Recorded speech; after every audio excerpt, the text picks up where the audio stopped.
God, as we continue to worship the Lord tonight, let us declare how great our Lord is. Let us declare what God has done in each and every one of us. Just sing with all of your heart, your prayers, your giving thanks, your worship to the Lord, because He is great.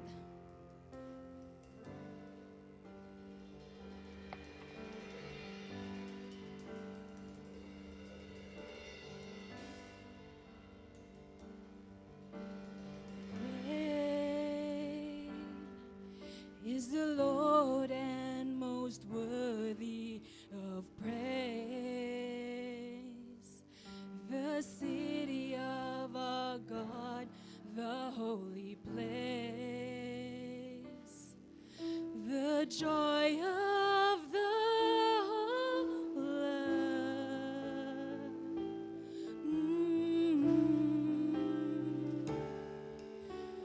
Great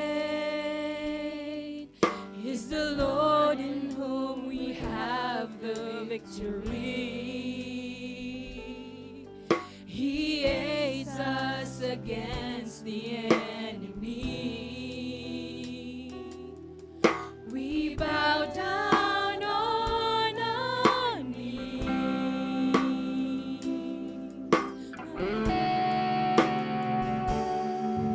And Lord, we want to lift your name on high. And Lord, we want to thank you for the works you've done in our lives. And Lord, we trust in your unfailing love. For you alone are God eternal, throughout earth and heaven above.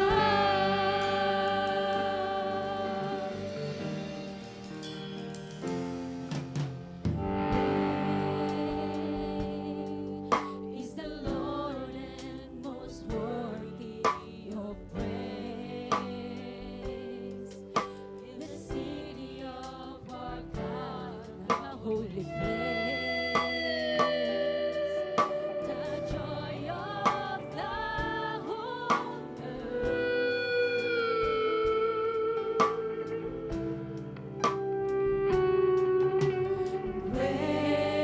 Great is the Lord in whom we have the victory. He aids us against the enemy. We bow down on our knees.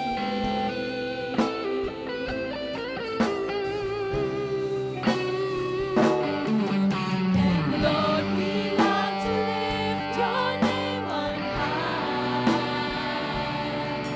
And Lord, we want to thank you for the works you've done in our lives.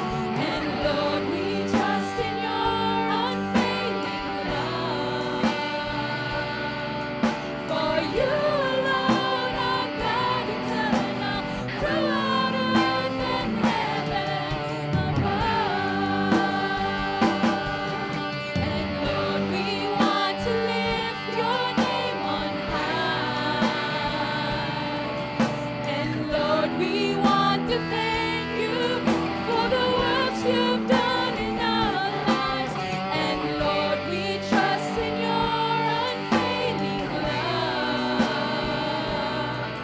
For you alone are God eternal, throughout earth and heaven above. For you alone are God eternal, throughout earth and heaven above. For you alone are God eternal, throughout earth and heaven above. Yes, Lord. Hallelujah, Jesus. We thank you, dear God. Our great Creator, our Savior. You are our Counselor, O Lord. You are our Waymaker, dear Lord. Let us continue to praise and worship the Lord tonight.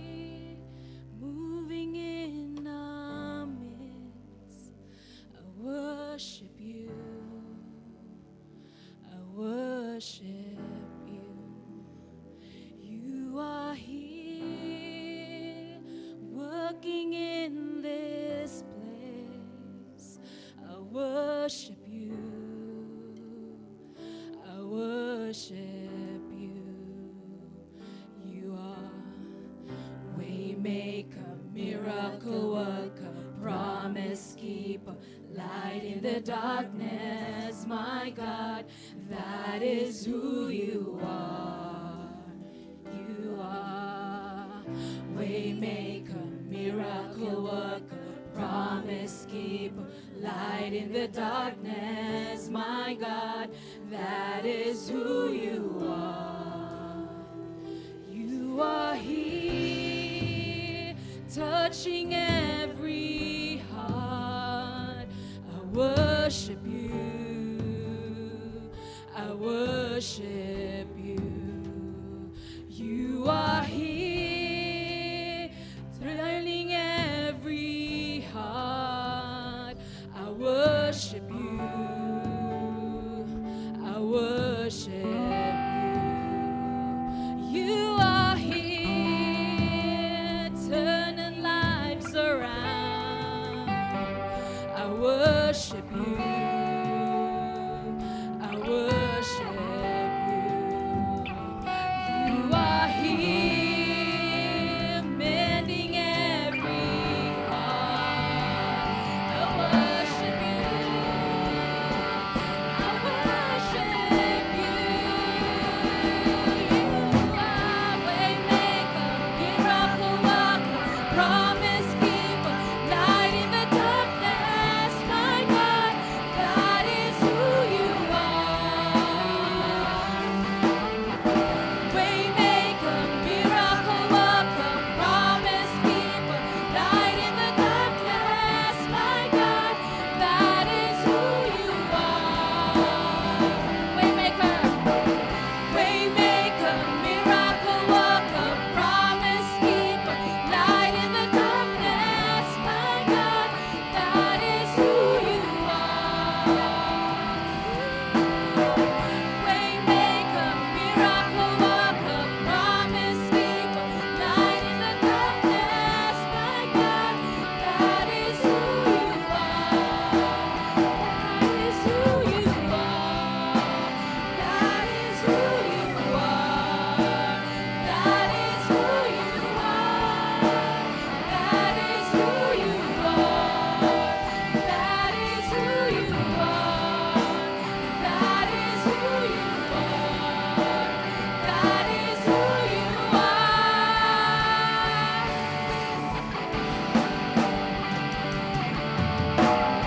Waymaker, miracle worker, promise keeper, light in the darkness, my God, that is who you are.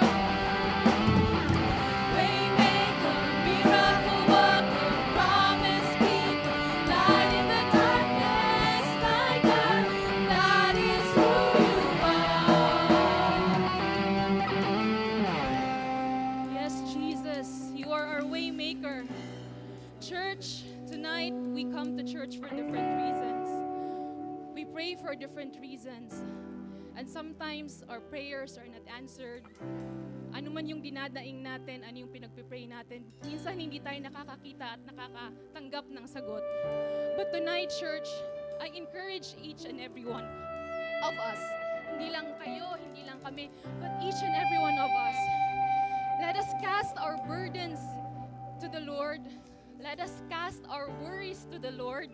Let's lift it up to Him and tell Him that, Lord, kahit na minsan ang weak na ng paniniwala ko, nahihirapan ako, I'm sad, I'm disappointed. My faith sometimes weakens, O Lord. But trust in Him that even if we don't see it, hindi man natin nakikita yon sa araw-araw, hindi man natin nakikita na may progress, may bago sa work, sa mga situations natin with our relationships, with our family, with our friends, with our jobs. Hindi man natin nakikita yon araw-araw. But trust that the Lord is working in each and every one of us. He is working for your greater purpose, and that's to glorify Him. Trust in God. So let's sing it all together. Kantahin natin to ng buong puso at ng buong pagtitiwala sa Panginoon. Let's trust the Lord. That even if we don't see it and we don't hear it, oh Lord, let's start. Amen. Even when I don't see it, you work it.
Oh God,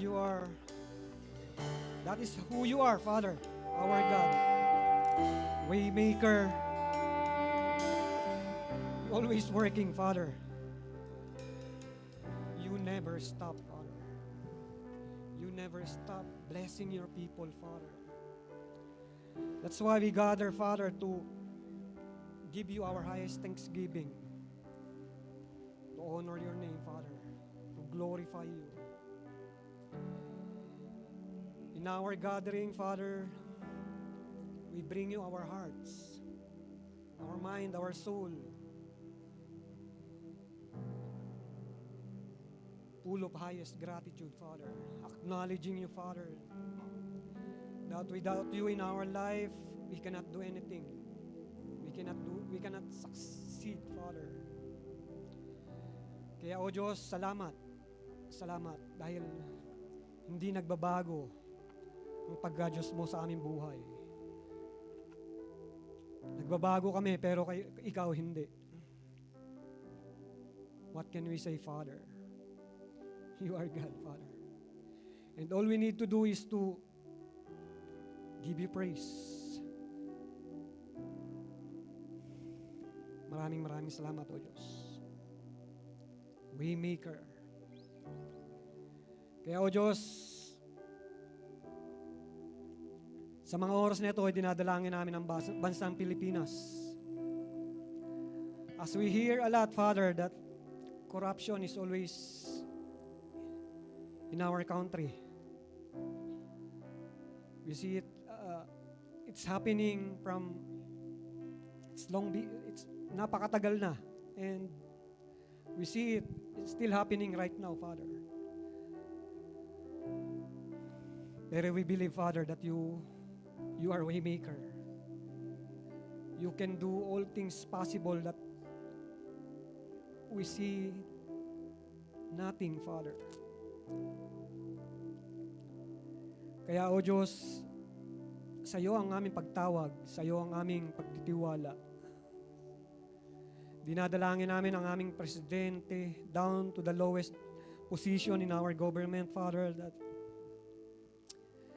they might have a dignity, Father, to serve the people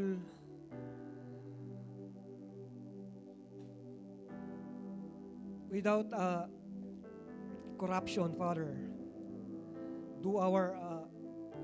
Gawin lang namin yun na ayon sa iyong kalooban. Ganon din, Ama, dinadalangin din namin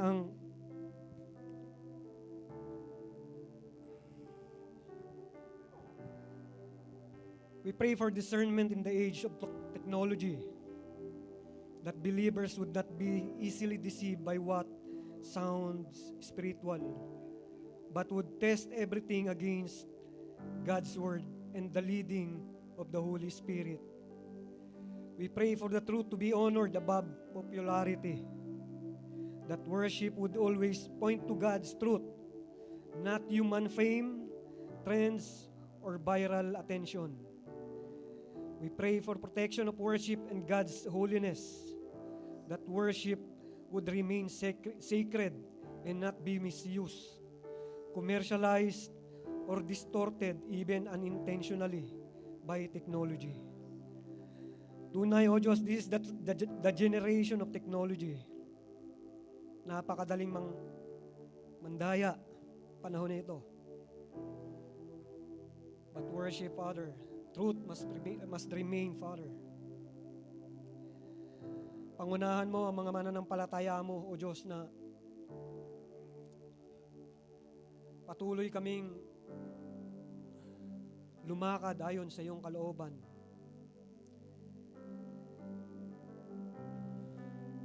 Maging maingat kami, O Diyos, sa popularity, sa mga pinupost sa aming mga napapanood namin, naririnig namin. Instead, Father, we continue to trust you, Father. Magkaroon kami ng isipan na matuto kami magkaroon ng discerning in spirit, Father. A mind that will always knowledgeable in knowing the truth, Father. Dahil you are the true God that we need to trust, Father. We need to put our life. Pagpalain mo ang tagapagsalita mo ngayong araw nito, O Diyos. Pastor PJ, may your wisdom, the word that he prepared, Father, be an encouragement, reminders that we need to stand on, Father. Pagpalain mo ang bawat miyembro ng kongregasyon na ito na naghahanap ng trabaho, Lord, upang masustintuhan namin ang mga pangangailangan namin bayaran habang kami namumuhay dito sa bansang ito. Sa iyo kami umaasa, O Diyos, sa iyo kami naniniwala. Sa iyo namin inaalay ang bawat ginagawa namin sa loob ng bahay panambahan na ito. Sa iyo lamang. Itong aming dalangin sa matamis na pangalan ng iyong anak si Jesus at sa patnubay ng banal mong Espiritu. Itong aming Amen, amen, amen.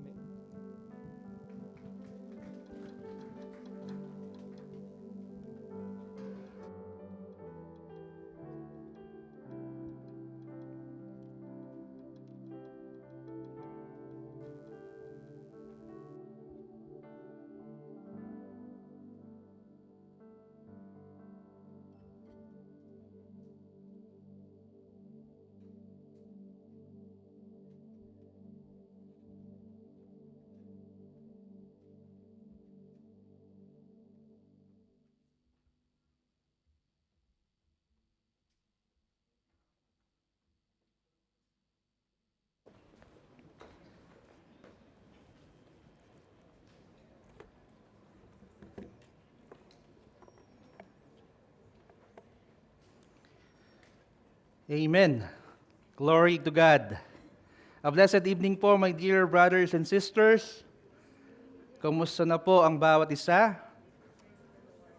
I am so glad to see you all tonight. Alam ko pong sobrang late na, pero hayaan niyo po ako at ng aking pamilya na batiin kayo ng isang mabiyaya at mapagpalang bagong taon. Happy New Year po sa ating lahat. We are blessed to spend Christmas and New Year po, kaming pamilya namin, kasama ang aking atilet and kasama ng family ng aking kapatid na si Nino. We were able to band together and reminisce about yung aming kabataan, nung kami mga bata pa. Isa sa mga nabalikan naming alaala ay ang aming panganay na kapatid, si Ate Ana Veronica. Hindi po kami pinanganak na mayaman. Madalas nga po ay kapuspa. Pero ikinaguyod kami ng aming mga magulang na puno ng pagmamahal at pangarap. Si Ate Anabi po ang panganay namin. Marami siyang pangarap para sa pamilya namin. Nakapagtapos siya ng nursing, nakapasa sa board exam, at sa tulong ng aming tita na nasa Amerika siya ay nakapagtapos ng pag-aaral. It is her dream na maiahon kami sa kahirapan at makapunta siya sa Amerika at madala kaming lahat doon. Pero sa hindi inaasahang pangyayari, right after her graduation, she was diagnosed with lupus, an autoimmune disease that attacks the healthy organs of the body. She died at a young age of 22 in 1996. So 30 years ago na po. Pero yung mga habilin ng aking ate sa aming magkakapatid ay patuloy na nakaukit sa aming mga puso. I was just 12 years old then. Kasing edad ko lang yung panganay ko na si Pierre. Katatapos ko lang ng grade 6 noon, batang-bata pa. Pero ipinangako namin sa kanya na itutuloy namin ang pangarap niya para sa aming pamilya. At sa awa at habag ng Diyos, sa pagtataguyod ng aming mga magulang, sa pagtutulungan naming magkakapatid sa isa't isa, kami pong lahat ay nakapagtapos sa pag-aaral. Sickness is a great interrupter of life. It comes suddenly, without warning.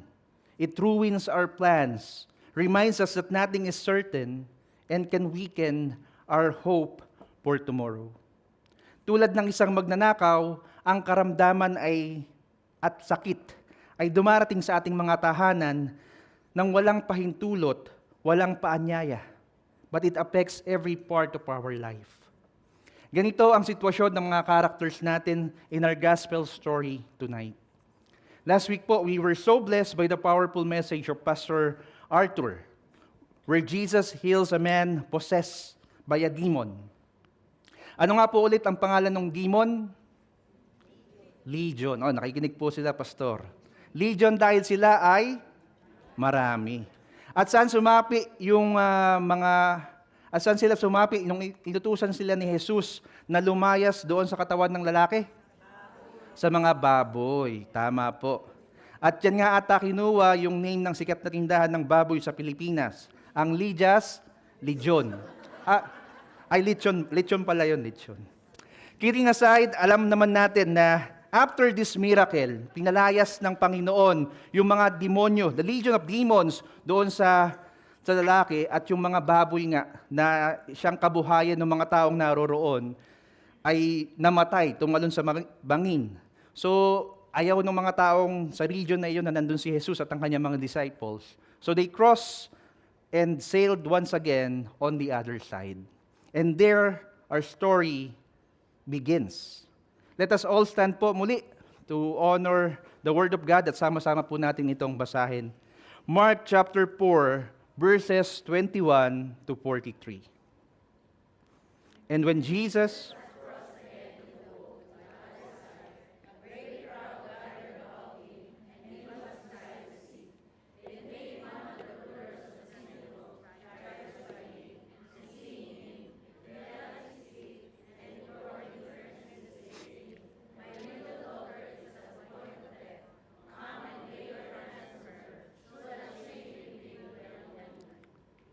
He went with him.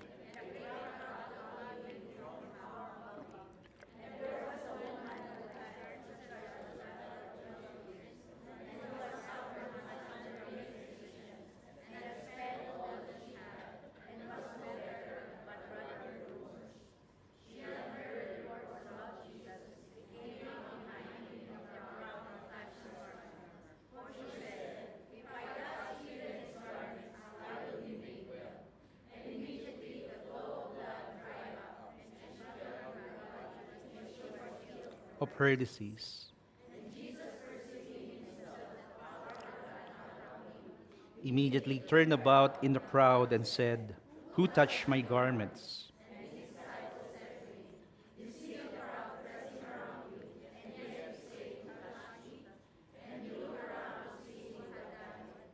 But the woman, knowing what had happened to her, came in fear and trembling and fell down before him and told him the whole truth. "Daughter, your faith has made you well. Go in peace and be healed of your disease."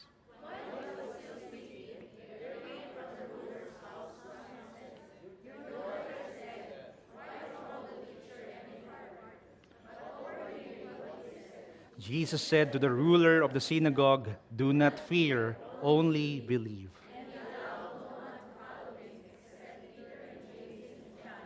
The brother of James.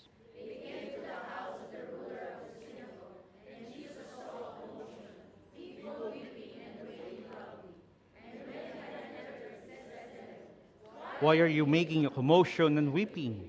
The child is not dead, but sleeping." They laughed at him.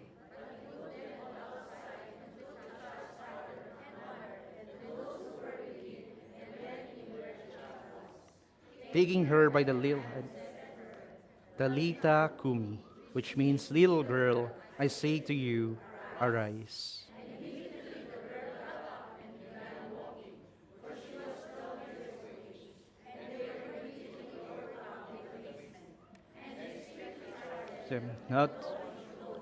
And told them to give her something to eat. Praise be to God for the reading of His Word. Tayo po ay muling mananalangin. Ama naming Diyos, salamat po sa inyong salita. Your Word is alive and active, sharper than any double-edged sword. Buksan mo, Panginoon, ang aming mga puso at aming mga mata, hindi lamang para marinig ang iyong salita. Let it penetrate our souls and spirit. Help us to experience your authority over sickness and death. at maging sa lahat ng aming mga pangangailangan. We ask this in the mighty and powerful name of Jesus.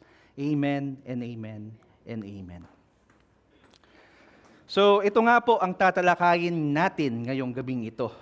Jesus exercising His authority over sickness and death.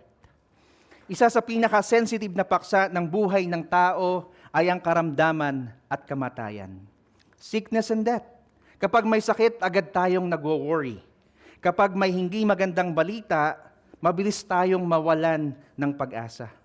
Mga kapatid, my dear brothers and sisters, tonight's passage is not just a story from the past. Ito ay kwento tungkol sa kung sino si Jesus at kung ano ang kaya niyang gawin sa buhay natin ngayon. Hindi lang ito tungkol sa sakit, kung hindi kung sino ang may kapangyarihan dito. Sa mundo kasi natin, lalo na ngayon, napakaraming doktor, napakaraming biglang nagiging eksperto, maraming mga haka-haka at mga kuro-kuro. But tonight, we're talking about the one who has authority over everything, including sickness and death.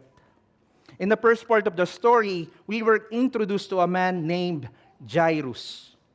Si Jairus po, nakabasa natin kanina, is a ruler of the synagogue or the place of worship ng mga Jews. He was responsible for making sure that everything was in order and ready at the synagogue. We can say that he is an important man in his community. Jairus possessed power, privilege, prestige, position, and prominence. He would have been a wealthy man with a fine home and servants. He was a religious man who faithfully practiced the Jewish faith. But at this moment in his life, none of the things that usually seemed important to him mattered anymore. His power, his money, his position, even his religion were all powerless. Bakit? Because sickness and death had visited his home. His little girl was dying and he needed help. Sa puntong ito, Jairus needed help that none of his resources, again, yung power, money, position, religion, could not provide. So when he heard about Jesus coming to their place, dali-dali siyang tumakbo. Hindi alintana kung ano ang sasabihin ng mga tao sa kanya, ng mga kasamahan niya sa sinagoga na against kay Jesus. Fear of death, love for his daughter, and a sense of utter helplessness drove this man to Jesus. I remember my father when we heard the news that my eldest sister was sick. Si Papa, astig yun eh. Laki sa kalye ng Maynila. Pero sa point na yon, I saw him humble himself just to save my sister. Nilulok niya ang kanyang pride at lumapit sa kung sino-sino upang ihingi ng tulong ang pagpapagamot ng aking ate. And more than that, doon ko siya nakitang lumapit sa Panginoon. Lumuhod at magmakaawa sa paanan ng Diyos. Tinitipon niya kaming buong pamilya upang sama-sama kaming laging manalangin sa may kapal. Mga kapatid, let me just remind you that tragedy doesn't care who you are. Sickness and death could care less about your achievements and your assets. When the trials of life come, you need a resource outside of yourself. When death, sickness, sorrow, marital problems, financial trouble, at lahat ng problema na maaari mong maisip, you need more than kung anuman yung meron ka. You need the faith that rests in Jesus and His power alone. Kaya pakitanong po sa ating mga katabi, what do you really trust today?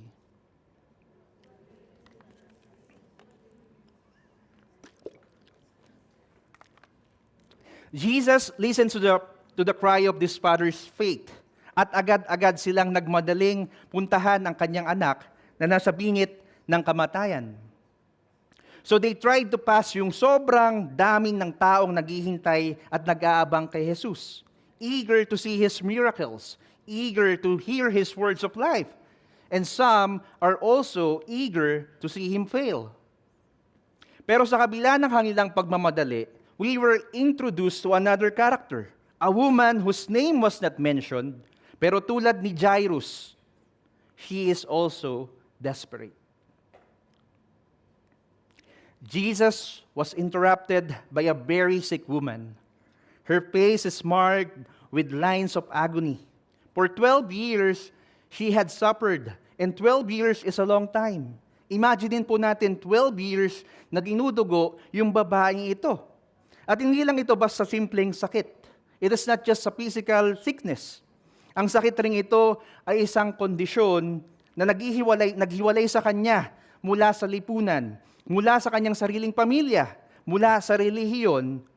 She is not allowed to enter the synagogue where Jairus is the ruler. At dahil sa kanyang sakit, wala siyang normal na buhay. Pero sa kabila ng labis na pangangailangan ng miracle, ng healing mula kay Jesus, hindi siya sumigaw. Hindi siya gumawa ng paraan para ipatawag si Jesus. But she reached. Ngunit hindi niya hinipo si Jesus mismo. Hinipo niya lang ang laylayan ng kanyang garment. Jewish men po were commanded by Mosaic law, makikita natin yan sa Numbers 15:38 to 39, to wear tassels on the corners of their garments, to remind them to obey God's commandments. These tassels represented the authority of God and the wearer's dedication to Him. While the cloth is not magical, hindi ito talaga tunay nagtataglay ng kapangyarihan. But this specific action of this woman was deeply symbolic and held a profound theological and cultural significance. In the Messianic prophecy, makikita po natin yan sa Malachi 4:2. The prophet Malachi spoke of the time when the Son of Righteousness would arise with healing in His wings. Sino pinapatungkulan nito? Nung prophecy nito? Si Jesus. The Son of Righteousness would arise with healing in His wings. So meron bang pakpak si Jesus? Wala po. Pero dapat nating maintindihan, kapos kasi yung English words to interpret the original meaning of the word. In Hebrew, the word for wings or kanaf also refers to the corners or edges of the garment. So, maaari nating sabihin na this woman was acting on her conviction that Jesus was the Messiah. The Son of Righteousness would arise with healing in His wings. She believed that Jesus was the Messiah and that healing would be found in the wings, the tassels, the corner of His garments. So the action of the woman was not just random. Hindi lang ito basta-basta niyang ginawa. Ito ay isang act of faith. At ano nangyari sa kanya? And immediately, the flow of blood dried up, and she felt in her body that she was healed of her disease. Pero habang nangyayari ito, itong miracle na ito sa woman na gumaling sa kanyang 12 years na pagdurugo, no one noticed her. No one but Jesus. As instantly as the woman touched Jesus, he sensed that healing power had gone out of him. So Jesus turned to see who touched him and asked, "Who touched my garments?" He looked for her, but she does not wait to be found. Once again, as in initial healing, she comes forward on her own and presents herself to Jesus. Anong sinabi ni Jesus? "Daughter, your faith has healed you. Your faith has made you well. Go in peace and be healed of your disease. Go in peace and be freed from your suffering." Jesus calls her daughter.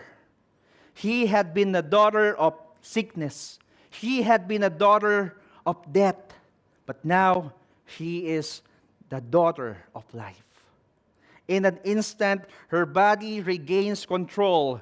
She is granted a new identity. She now has a certain future. She regains her place in society. She is restored to wholeness, and she discovers hope. Yung babaeng parang ikinakwil na ng lipunan for being unclean for a very long time was now presented by Jesus to everyone. Among all those people na nakapaligid sa kanya, this woman's faith is big. She is now healed. She is now cleaned. She is now restored. She was called and presented a daughter of God. And while this is happening, a bad news came to Jairus. While he was still speaking, there came from the ruler's house some who said, "Your daughter is dead. Why trouble the teacher any further?" For sure, nung narinig ni Jairus ang masamang balitang ito, it tracked him to his foundations. Malamang yung balitang patay na ang kanyang pinakamamahal na anak, attacked his faith and brought Jairus to the very edge of despair. Just after the New Year po, si Kim, ang aking pong may bahay, ay biglang nakaramdam ng panghihina ng kanyang mga muscles and nerves. At biglang sumakit ng husto yung kanyang ulo. We brought her immediately to the doctor para tingnan siya. And the initial finding of the doctor was a possible stroke. And while waiting sa kanya, tumawag na po pala yung doctor and nurses ng ambulansya to bring her as soon as possible sa hospital. Labis yung aking pag-alala at kung ano-ano agad yung pumasok sa aking isipan. When I look at our children, si Pierre at si Pao, nakaramdam ako ng takot. But I just prayed to God and trust that He will not let anything bad happen to my wife. After all the tests po na ginawa sa kay Kim, ay okay naman po siya. Hindi po siya na-stroke. Siya po ay tinamaan ulit ng Bell's palsy. Yung nagkakaroon ng temporary paralysis or weakness yung side ng kanyang face. But by the grace of God and the mercies of God, she is doing well and in her way to full recovery. Maraming salamat po sa inyong mga panalangin, sa inyong mga messages of encouragement. Truly, ang lahat po ng ito ay nakakatulong sa kanyang kagalingan. Kayo ho ba, have you ever been faced with a similar situation? Yung kahit anong tingnan mo, kahit saan anggulo ka tumingin, parang lahat nagsusumigaw na at nagsasabing, there's no more hope. Wala nang pag-asa.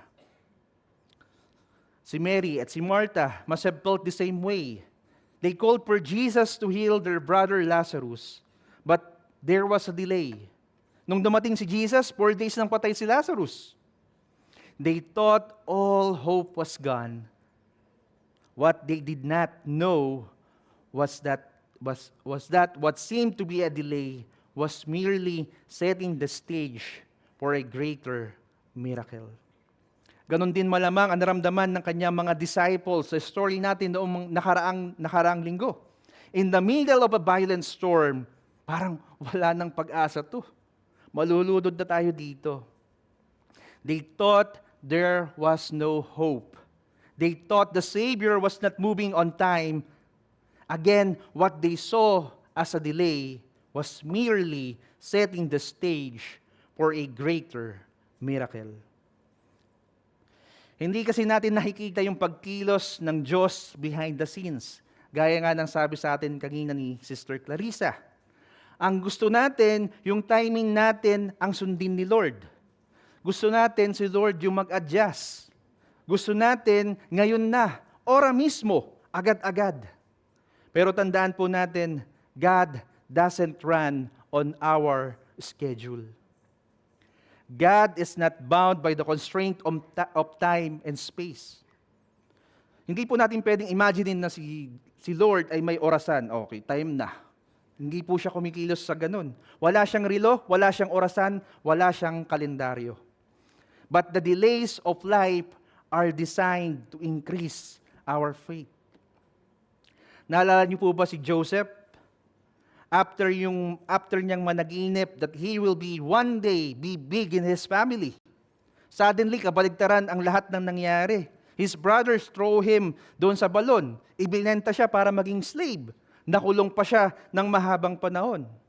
But out of the delay, nire-ready pala siya ni God so that he will become the second highest official, pangalawa lang sa Pharaoh ng Egypt, and save his entire family and the generations to come sa parating na tagtuyot at taggutom.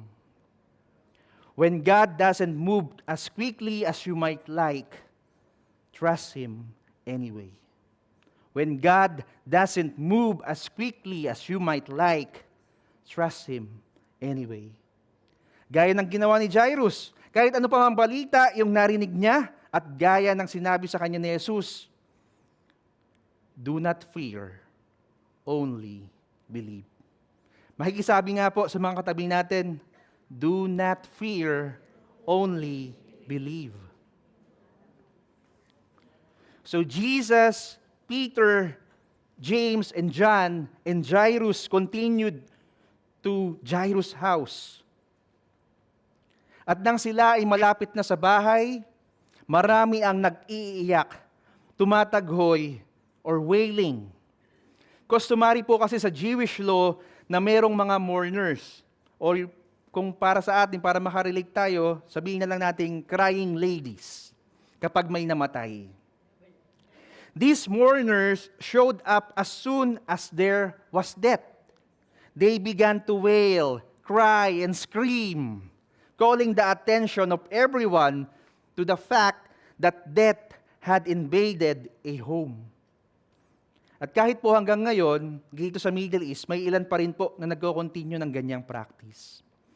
Verse 39, and when he had entered, he said to them, why are you making a commotion and weeping? The child is not dead, but sleeping. So Jesus rebuked them, saying, the child is not dead, but sleeping. Pero anong ginawa nila? Nung marinig nila yung sinabi ni Jesus, yung mga tao, yung mga mourners, yung mga nag-iiyak, bigla silang nagtawanan. These mourners doesn't really care sa pain na nararamdaman ng pamilya ni Jairus. The only people really hurting are Jairus and his wife. Kaya anong ginawa ni Jesus? Pinalis silang lahat, maliban sa magulang ng bata at sa kanyang 3 disipulo. Bakit? Because Jesus is just telling Jairus and everyone there know that He is in control of the situation too. He is in control. Healing the sick woman was no problem. Kahit yung garment lang niya na-touch, gumaling yung woman. Casting out a legion of demons was no problem. Calming a raging sea was no problem. Dealing with this situation will prove to be no problem as well. Ano po ang sinasabi nito sa atin? There is no situation we can think of that is beyond Jesus' ability. There is no situation we can think of that is beyond Jesus' ability. Kaya kapag humaharap tayo sa kahit anong hopeless situation, remember the words of the Lord and let His words be all the support your faith needs. Let His words secure your faith. Makikisabi nga po sa mga katabi natin, muli, do not fear, only believe.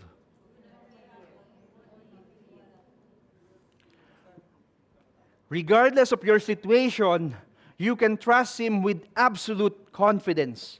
You can depend on the Lord to do right. Kaya ano pa nga bang dapat nating gawin? Just trust Him. Do not fear, only believe. Verse 41, taking her by the hand, He said to her, Talita Kumi, which means, little girl, I say to you, arise. This phrase, Talita Kumi, can literally be translated, arise, little lamb. Jesus is moved with compassion by the grief in this home, and he calls the little girl's spirit back into her body. She obeys his command and instantly receives life. She gets up and everyone is amazed. Di ba napakaraming miracles ang ginawa ni Jesus that we can read in the Bible? Jesus walking on water, feeding the multitude, calming the storm, healing sickness, at napakarami pang iba. But nothing showcases his divine power like him raising someone from the dead. And if Jesus can do this, there is nothing impossible with him. That impossible situation in your life can be handled. That incredible need that you think is so great, it can be met. Amen? In conclusion po, habang tinatawag natin ang ating worship team, sa dami ng ating binasa at narinig ngayong gabi pong ito, if I could leave you with anything today, it would be this. When sickness comes, believe Jesus. When death comes, believe Jesus. When the answers to your prayers are delayed, believe Jesus. When you are ridiculed for your faith, believe Jesus. When you are looking at a hopeless situation, believe Jesus. Alam niyo po, yung problema natin kapag nilagay natin sa tabi ng Diyos, sa paanan ni Jesus, makikita natin na napakaliit lamang ng mga ito. No matter how great or big it looks in our eyes, it's nothing compared to our God. After all, a God who can create a universe from nothing can do anything. A God who can part a sea, rain down manna from the heaven, heal a sick body, raise a dead body, and save a lost soul can do anything. Tandaan natin that if Jesus can do it then, He can do it now. Kung ginawa ito ni Jesus noong panahon na iyon, He can do it now. Hebrews 13:8 says, Jesus Christ is the same yesterday and today and forever. He says tonight, do not fear, only believe. Kaya mga kapatid, kung ikaw ay may sakit, reach out to Him. Kung ikaw ay may hopeless situation, look again at Jesus. Kung parang wala ng pag-asa, let Jesus speak life. Jesus has authority over sickness. Jesus has authority over death. Jesus has authority over your story. And if you want to surrender your situation to Him, if you want to pray for healing, for peace, for restoration, for salvation, for anything you think that is impossible, please rise up and let us join our worship team in singing this song.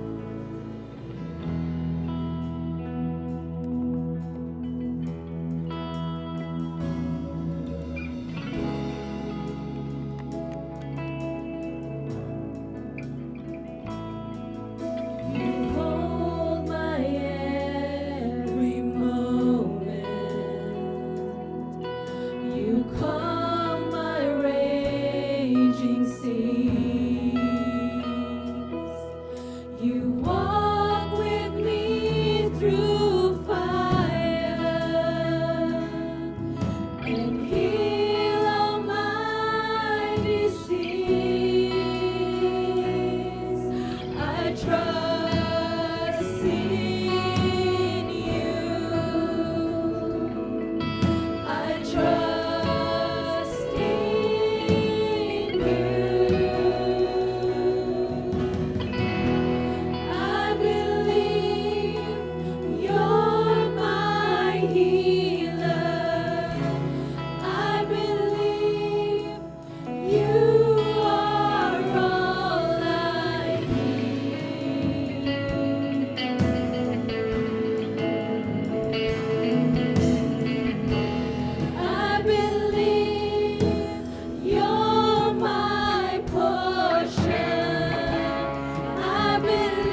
Tayo po ay manalangin.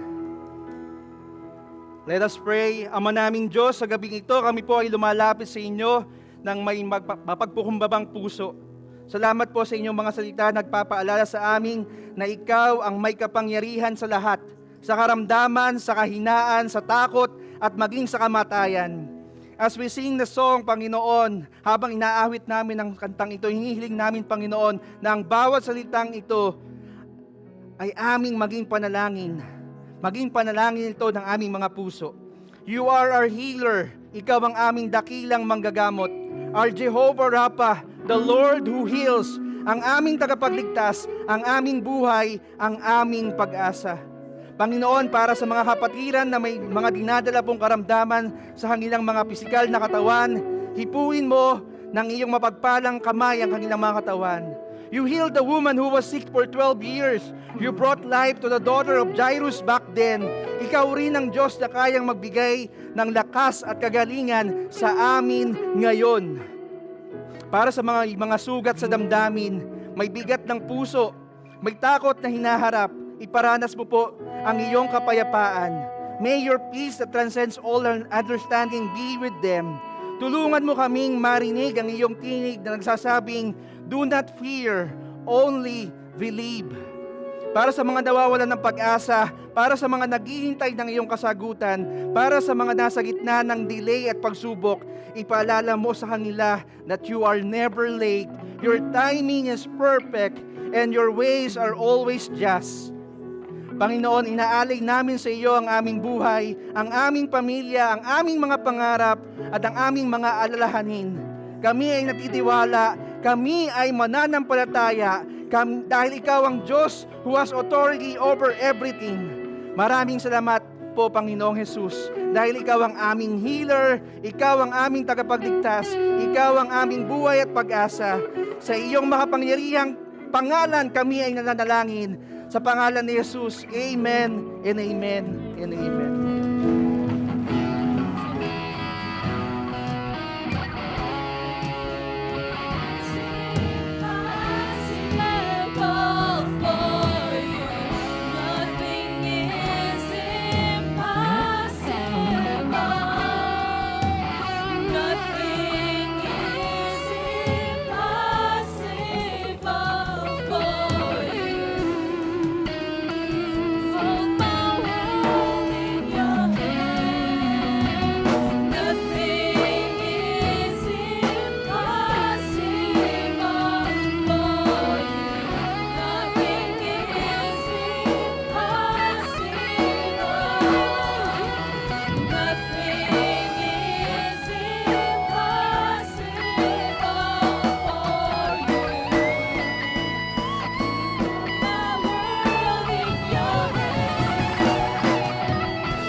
Tayo pong lahat ay makaupo na.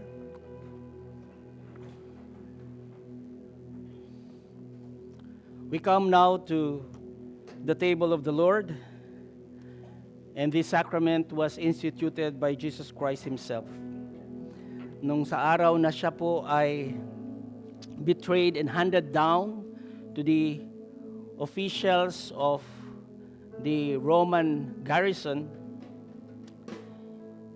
we know that the Lord Jesus went through the trials and sufferings and difficulties And the Lord's table is not given to replace the gospel, but it is given in order to confirm the gospel, to strengthen our faith, and to remind us of the grace that we have received in Christ. And so, as we come to the table, let the table be a reminder sa bawat isa sa atin that by water and blood, God graciously confirms His testimony, His promises sa kamatayan ng ating Panginoong Hesus. The bread that we are about to receive is not about just a symbol, but it points us that Christ gave His body for us. The cup that we are about to drink reminds us of His blood poured out for the forgiveness of sins. This table does not create our victory, but the table confirms our victory. It does not replace faith, but the table nourishes our faith. And so, we come not trusting in our worthiness, but in Christ's sufficiency. We come in repentance and faith, and we come rejoicing that Jesus, who was testified by God, has given His body and blood for sinners like us. And for all who trusted Christ alone for salvation and are walking in repentance and faith, you are invited to partake on the table. Kaya ating pong ihanda ang ating mga puso as we receive the gift of our Lord that He has provided for us to strengthen our faith and to assure us of our faith. Sabi ni Apostol Pablo, "For I received from the Lord what I also delivered to you." That the Lord Jesus, on the night that He was betrayed, took bread, and when He gave thanks, He broke it and said, "This is my body which is for you. Do this in remembrance of me." And in the same way, He also took the cup after supper, saying, "This cup is the new covenant in my blood. Drink it, or do this, as often as you drink it, in remembrance of me. For as often as you eat this bread and drink the cup, you proclaim the Lord's death until He comes." And so it's so important that we have a self-examination. Because whoever therefore eats the bread or drinks the cup of the Lord in an unworthy manner will be guilty concerning the body and the blood of the Lord. And so let a person examine himself then, and so eat of the bread and drink of the cup. The examination is not a call for sinless perfection. The examination is a call for us to be repentant in faith. So if you are trusting in Christ alone for salvation, you are turning away from your sin and you are seeking to walk in obedience, ang table na ito ay para sa iyo. And if you have not yet trusted Jesus Christ as your Lord and Savior, you must take this opportunity to place your faith in Him as your Savior and Lord and reflect on the gospel that has been proclaimed. Tayo po ay manalangin. Indeed, O Father, we thank You for the gift of Your Son, whose body was given and whose blood was shed for the forgiveness of our sins. Tunay po, O Diyos, as we partake, we are not trusting in the element themselves, but in Christ, whom these elements proclaim. In His name we pray. Amen. Tinatawagan po ang ating mga elders.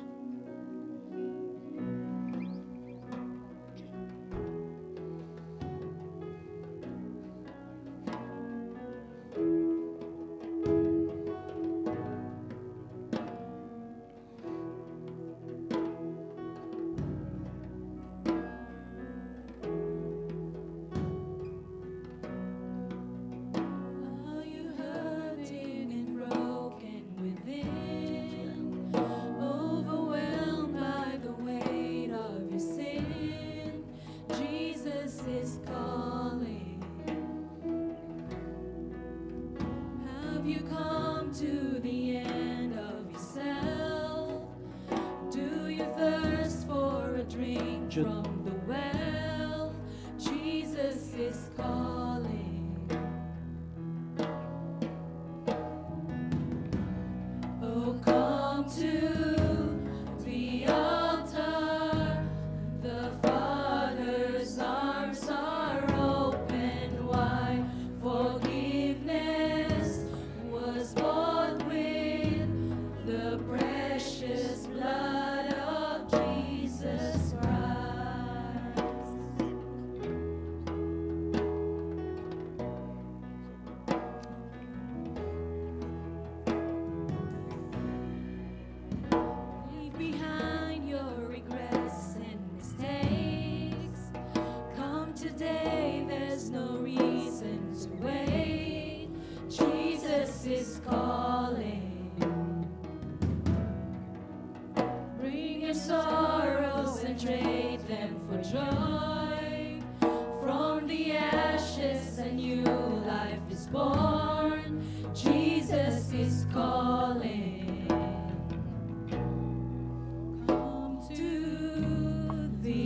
For I received from the Lord what I also delivered to you. On the night that he was betrayed, he took bread, and when he given thanks, he broke it and said, "This is my body which is for you. Do this in remembrance of me." Gawin po natin.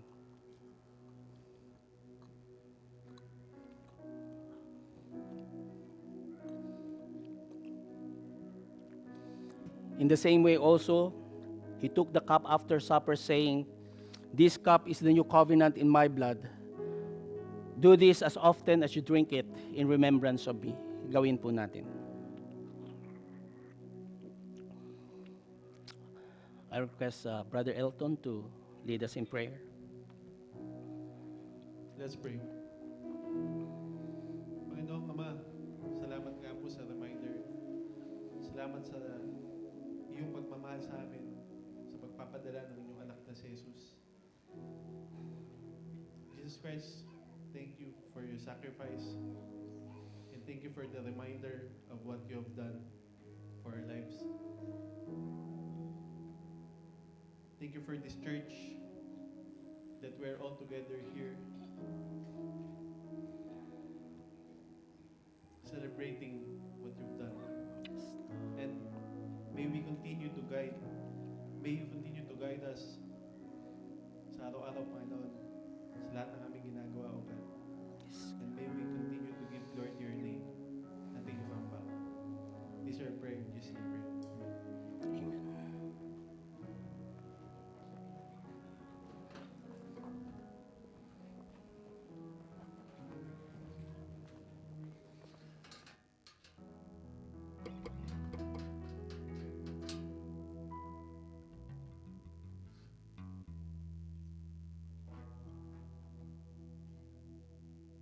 Praise God. Dadako naman po tayo sa isang parte ng ating pag-worship. Let's stand. Allow me to read the verse.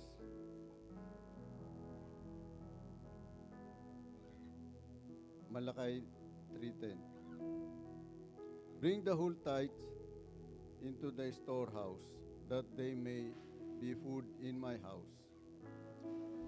Test me in this, says the Lord Almighty, and see if I will not throw open the floodgates of heaven and pour out so much blessings that there will not be enough room to store it. Let us pray. Yes, Lord, Father God in heaven, once again, we thank you for tonight, that you giving us to worship you, Father God. We thank you for this place that you're giving us to worship you freely. We thank you for all that we have in us, Father God.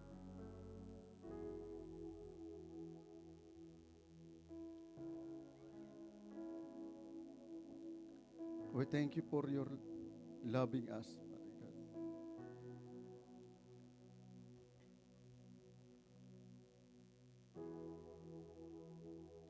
Lord, Father God, allow us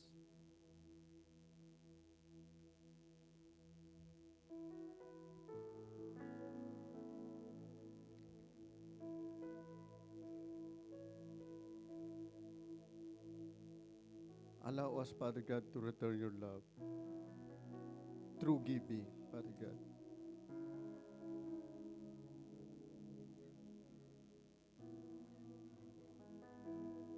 Father God, Lord, salamat po. Thank you for the job that you're giving us.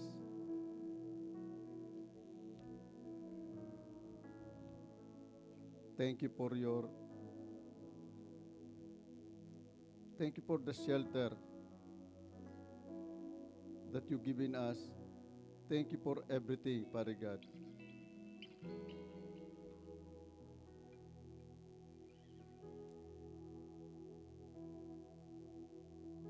Lord, we pray for this gift and offering, Father God, that we will collect tonight. We pray, Father God, use this to furtherance of your kingdom. And Lord, Father God, we pray to our brethren that cannot participate tonight, Father God, for this giving. Lord, we pray, give them job also.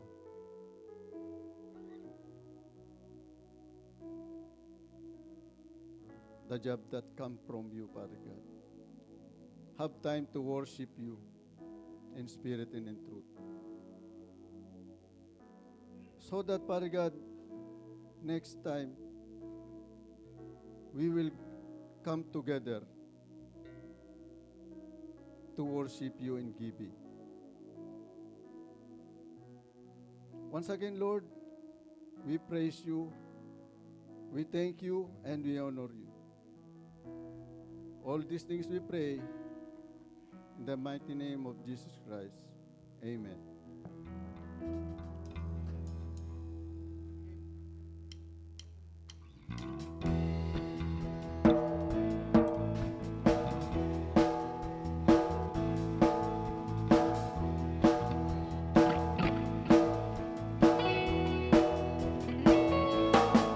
Di mangangamba sa kawalan, pagpapala mo'y laging laan. Di matatakot sa panganib, pagkat naririyan ka palagi. Di matitinag sa pagsubok, ang pagsama mo'y tiyak at lubos. Di mapipigil sa pag-awit, pagkat ikaw ay mabuti. Pagkat ikaw ay mabuti. Ikaw ang aking pastol, hindi magkukulang sa pagkain. At higit pa, biyaya mo'y sagana at umabang sa pagkain. At higit pa, sapat na sa lahat ng pangangailangan. Higit pa sa lahat ng inaasahan. Wala na nang mahirap pa, pagkat ika'y sapat na.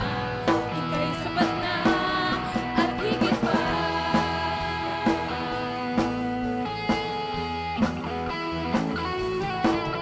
Nangangamba sa kawalan, pagpapala mo'y laging laan. Di matatakot sa panganib, pagkat naririyan ka palagi. Di matitinag sa pagsubok, ang pagsama mo'y tiyak at lubos. Di mapipigil sa pag-awit, pagkat ikaw ay mabuti. Pagkat ikaw ay mabuti. Ikaw ang aking pastol, hindi magkukulang, sapat na at higit pa. Biyaya mo'y sagana at umaabang, sapat na at higit pa. Sapat na sa lahat ng pangangailangan, higit pa sa lahat ng inaasahan. Wala na nang mahirap pa, pagkat ika'y sapat na. Ika'y sapat na. Wala na nang mahirap pa, pagkat ika'y sapat na. Ika'y sapat na at higit pa.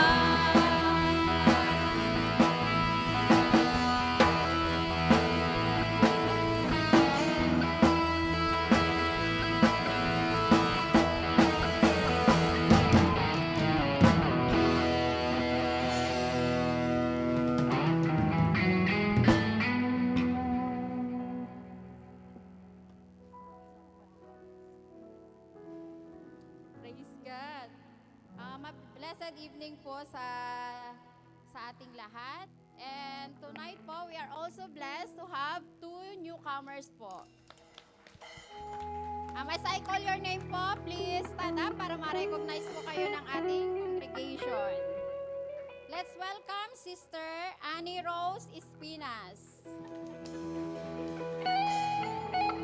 And Sister Minette Sanchez. Ang wife po.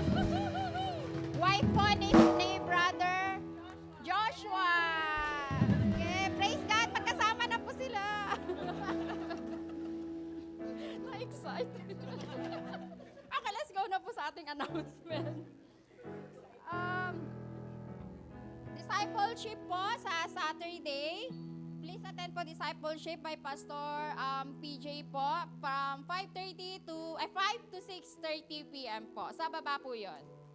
And next announcement, sa mga hindi pa po member ng church, ng TFCCD Church po, meron po tayong upcoming na membership class po. Please approach po Sister Richelle Blignot po. Yan po. And another announcement, sa Saturday na po, gaganapin na po yung ating outreach po para sa ating mga distressed na kababayan po. So,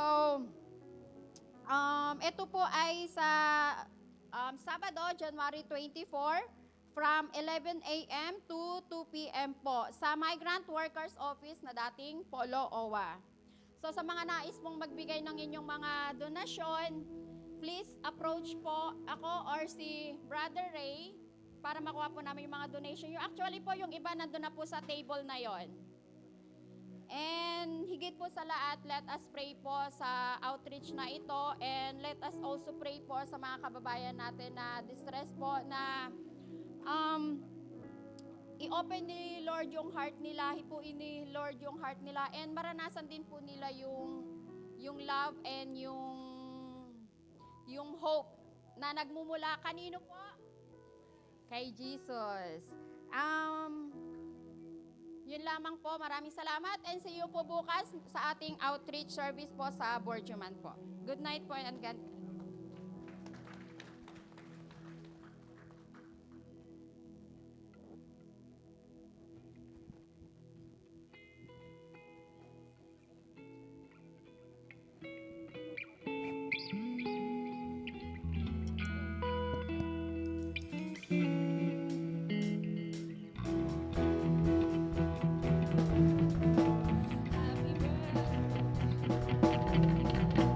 Happy birthday to you.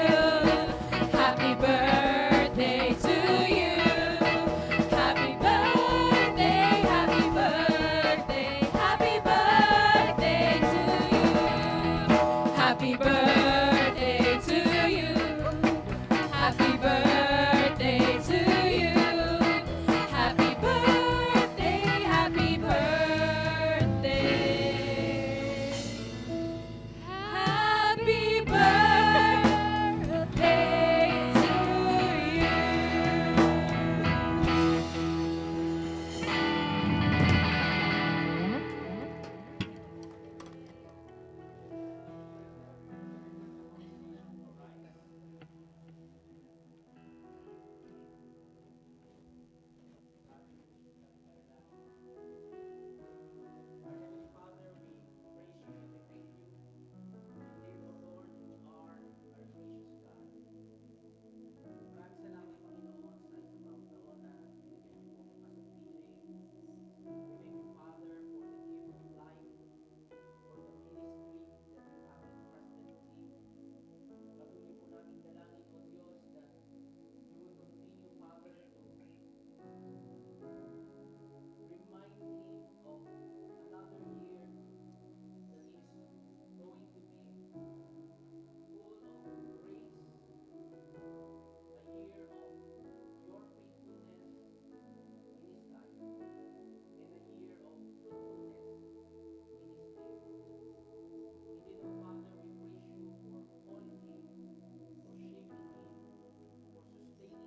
This church, truly, ikaw, Panginoon, ang naglagay sa kanya dito sa iglesyang ito, hindi sa pamagitan ng aming karunungan, kundi sa pamagitan ng iyong banal na layunin sa kanyang buhay at sa buhay ng iglesyang ito.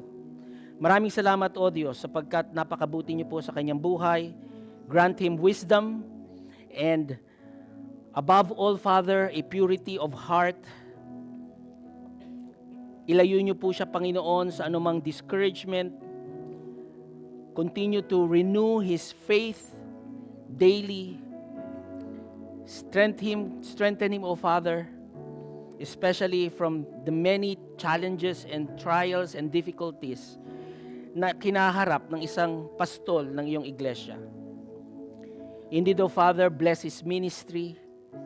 Bless the works of his hand. Our prayer, Father, is that he will continue to devote his time in the study of your word. That may his teaching be always faithful to your scripture, rich in truth and filled with grace. Tunay po, O Diyos, strengthen him to be bold in his preaching, in his teaching. And we also, Father, pray sa kanyang personal life, sa kanyang family life. Surround them with your peace. And we specifically lift up sa iyo, Panginoon, si Sister Kim, that your sustaining and healing grace be upon her. Strengthen their family. Give their children, si Pierre at si Pao, discernment and wisdom as they walk your ways, O Lord. Panginoon, we dedicate Pastor PJ into your hands. Kayo po, Panginoon, ang patuloy na gumawa sa kanyang buhay as he celebrate your work in his life. Tunay po, O Diyos, that he will grow in his faith, in his leadership, in his ministry. We praise you, we thank you, all the glory belongs to you. In Christ's name we pray. Amen. Give it this.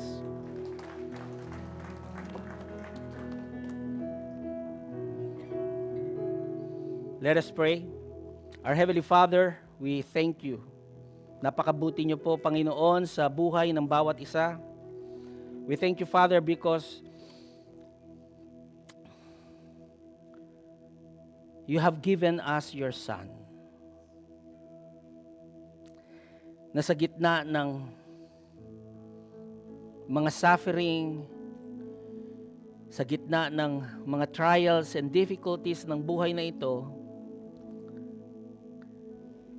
ipinakita niyo po sa iyo mga salita, O Diyos, that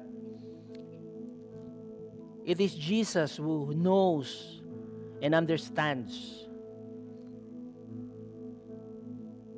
our cries of desperate healing. And He is the one who speaks life where death seems final. Maraming salamat, O Diyos, dahil ang aming Panginoong Yesus is not distant from our pain. Siya po ay huminto ng ang babae na dinurugo for 12 years has placed her faith in your Son healing grace. Maraming salamat, O Diyos, na kapagkat ito yung katotohanan na ang aming Panginoon does not overlook our situation. He sees clearly our quiet suffering. He knows our hidden tears. And He understands the long prayers that feels unanswered. Thank you, Father, for your word that is reminding us and teaching us to come to Christ in faith even when our strength is gone. Maraming salamat, O Diyos, sapagkat muli pinapaalala niyo sa bawat isa sa amin that when our faith is tested, especially when delay comes, when the news that we receive worsens when hope appears lost. Maraming salamat, O Diyos, sa iyong mga salita na siyang nagbibigay ng paalaala sa bawat isa sa amin that you have authority over time, over illnesses, or even death itself. Maraming salamat, Panginoong Hesus, sapagkat muli ipinaalala niyo po sa amin that we must not fear and that we must only believe. And so, Father, we entrust everyone into your hands. Those who are sick in body, those who are weary in spirit, or that those who are grieving their loss.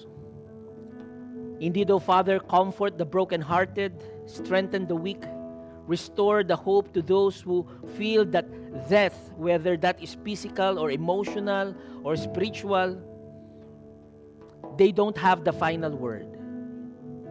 Remind us that in Christ, death is not the end. Death is a defeated enemy. And so, Father, form us as your people. A people that who trust you deeply. Give us, Father, faith that reaches out to Christ. Give us patience that waits upon His timing, and humility that rests in His sovereign will. Help us, O Lord, as a people, that we will walk not by sight but by faith, confident that the one who raised the dead will also raise us in glory. We ask all these things, trusting not in ourselves but in Jesus Christ, who is the Lord of compassion, the healer of the sick, and the giver of life. In His name we pray. Amen and amen. Praise God from whom all blessings flow. Praise Him, all creatures here below. Praise Him above, ye heavenly hosts. Praise Father, Son, and Holy Ghost. Amen.